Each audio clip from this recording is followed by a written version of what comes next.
There's also been very disturbing displays from neo-Nazi affiliated groups, such as the National Socialist Network, particularly on a Melbourne train, where they dressed all in black and did Nazi salutes and other things.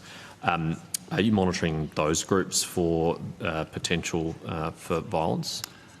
As you appreciate, Senator, I won't go into specific details, but anyone that is known to us in a violent extremism cohort, either religiously or ideologically motivated, as in the case of the National Socialist Network, will be subjects of our investigation, and we continue to monitor those activities closely. Victoria has just passed a law which now outlaws the doing of those acts. It wasn't, I believe, didn't have royal assent at the time that occurred. And again, it's not your responsibility to enforce the law, particularly at a state level. But do you regard people engaging in those public displays as evidence of support for extreme and potentially violent ideology that needs to be investigated?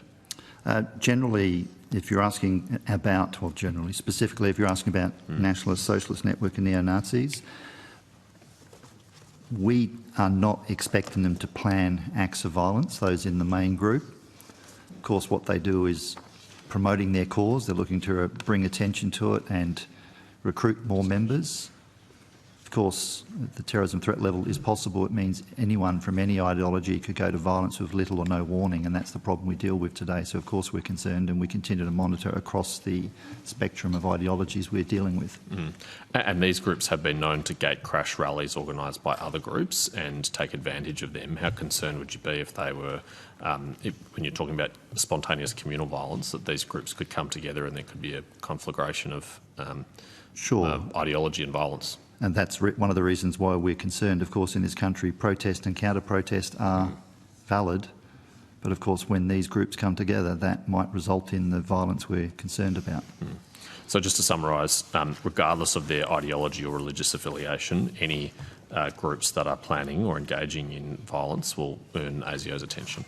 Anyone we know about, we're not all seeing and all knowing, nor do we want to be. But I'm confident that in terms of the caseload and our priority caseload that we know about today, we are covering that well.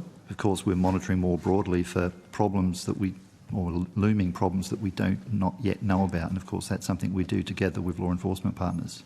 Thank you. Thank you, Chair.